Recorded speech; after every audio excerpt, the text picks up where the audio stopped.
Dalam nama Bapa dan Putra dan Roh Kudus. Amin. Tuhan bersamamu dan bersama rohmu. Inilah Injil suci Yesus Kristus menurut Matius bab 10 ayat 16 sampai dengan 23. Dimuliakanlah Tuhan. Pada suatu hari, Yesus bersabda kepada ke-12 murid-Nya, "Lihat, Aku mengutus kalian seperti domba ke tengah-tengah serigala. Sebab itu hendaklah kalian cerdik seperti ular dan tulus seperti merpati. Tetapi waspadalah terhadap semua orang. Sebab ada yang akan menyerahkan kalian kepada majelis agama, dan mereka akan menyesah kalian di rumah ibadatnya. Karena kalian akan digiring ke muka para penguasa dan raja-raja sebagai suatu kesaksian bagi mereka dan bagi orang-orang yang tidak mengenal Allah.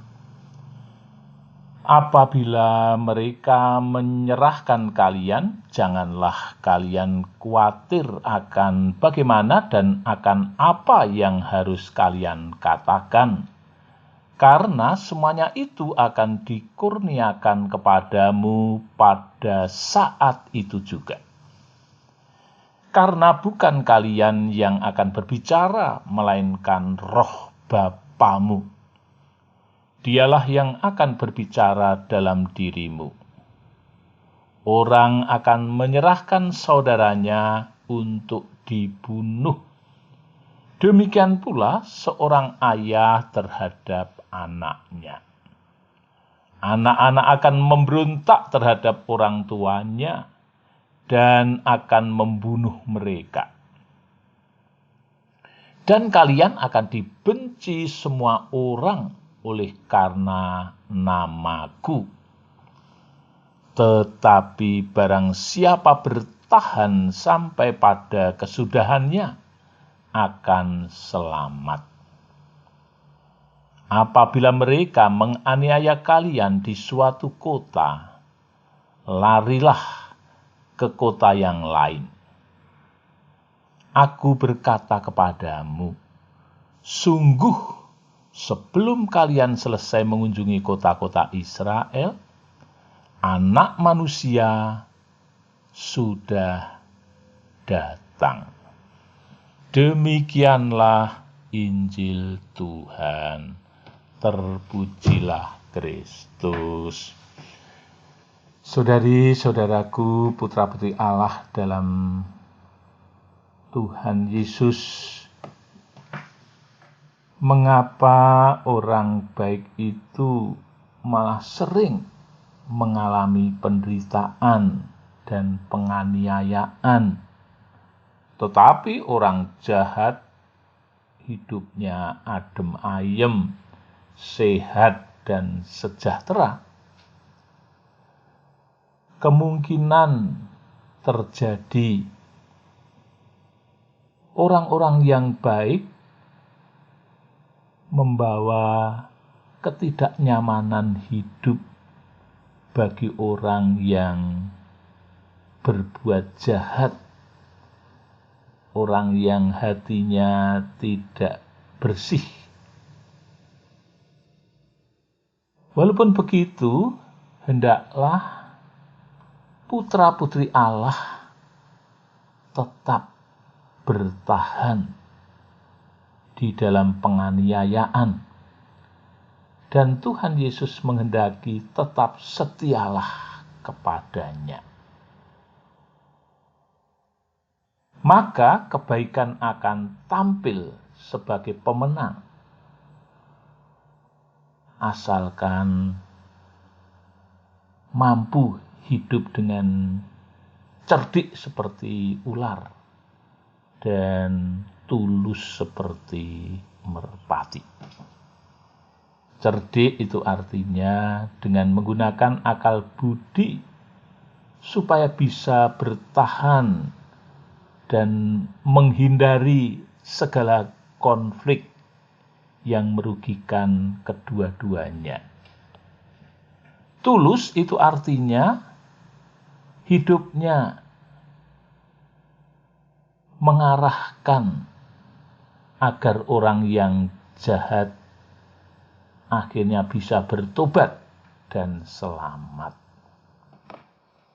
Saudara-saudara, penderitaan dari penganiayaan itu akan dialami oleh orang yang baik hidupnya. Ya, di zaman Tuhan Yesus pun mengalami penderitaan. Bahkan pada zaman sekarang pun sangat jelas bahwa orang yang ingin berbuat baik itu dilawan dengan serangan-serangan yang sadis. Lihat pimpinan negara kita, Bapak Presiden Jokowi. Dia yang memimpin keluarga besar Indonesia, masyarakat Indonesia. Dalam menegakkan kebenaran, dia sungguh teraniaya, mengalami penderitaan, serangan-serangan lawan dari berbagai sudut menyerang beliau. Ini kenyataan upaya untuk mengangkat tinggi kebenaran di tengah kehidupan bersama bukan hanya terjadi di keluarga-keluarga kecil, tetapi sampai keluarga yang sangat besar. Masyarakat Indonesia itu sebagai satu keluarga Indonesia ternyata mengalami tersiok-siok menegakkan kebenaran. Presiden pun mengalami penderitaan. Saudara-saudara,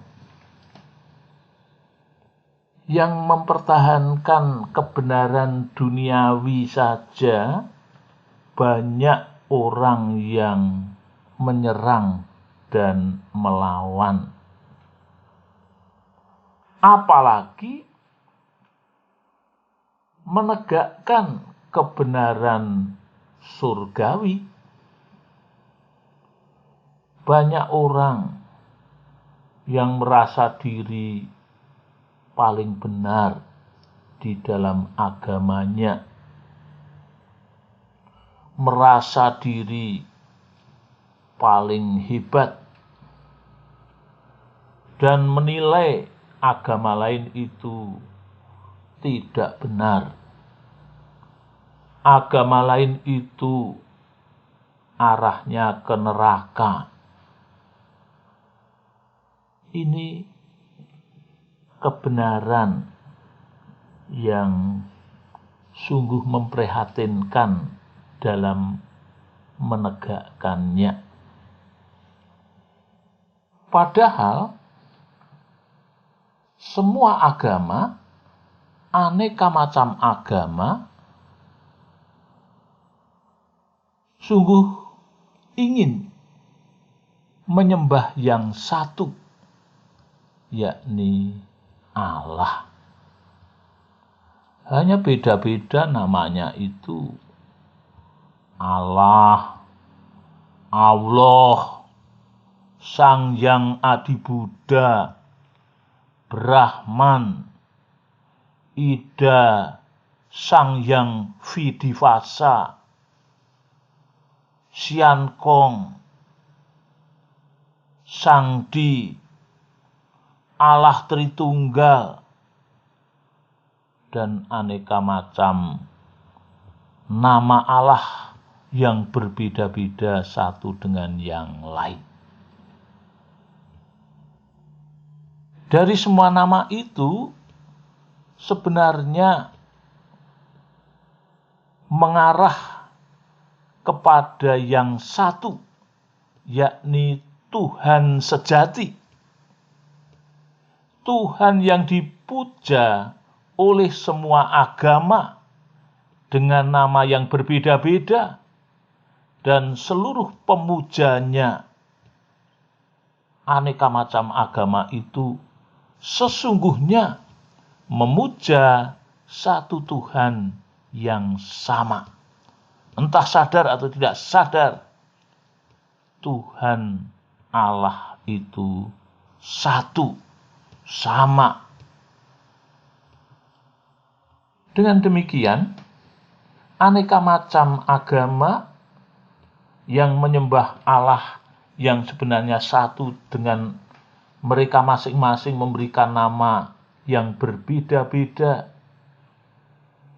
ini menunjukkan bahwa kehidupan beragama itu hendaklah tujuannya, arahnya satu.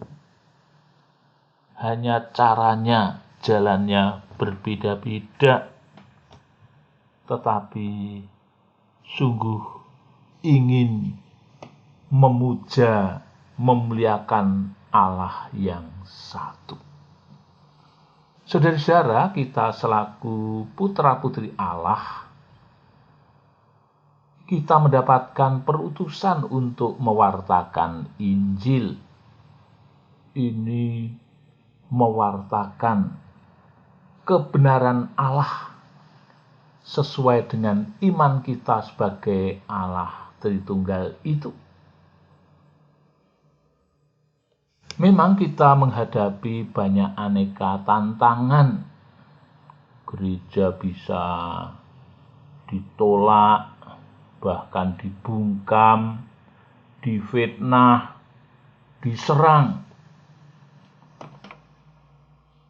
Fisik pun ditekan dengan aneka macam tindakan yang ingin melumpuhkan pewartaan Injil itu. Di dalam keadaan ini, kita semua sebagai putra-putri Allah hendaklah menghadapi aneka macam sikap yang tidak menerima atau bahkan ingin menutup langkah pewartaan Injil. Kita siap menerimanya dengan hati legowo, bahkan siap mengampuni tindakan-tindakan mereka. Dan dasarnya adalah Allah di dalam roh mendampingi dan meneguhkan kita di dalam melaksanakan misi pewartaan Injil itu. Pewartaan Injil itu artinya mewartakan kebaikan dan kerahiman Allah.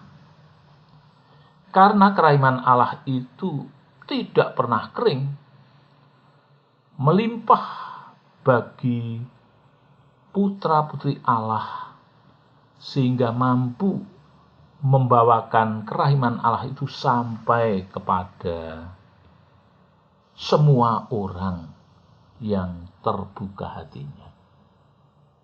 Roh Allah menyertai dan menguatkan di dalam perutusan Tuhan, mewartakan kabar gembira keselamatan Allah. Maka kita jalankan perutusan ini dengan tetap setia, walaupun menghadapi aneka macam penolakan, bahkan kita pun mengalami penderitaan, penganiayaan, tetapi kita tetap setia menjadi utusan Tuhan. Kemuliaan kepada Bapa dan Putra dan Roh Kudus, seperti pada permulaan, sekarang, selalu, dan sepanjang segala abad.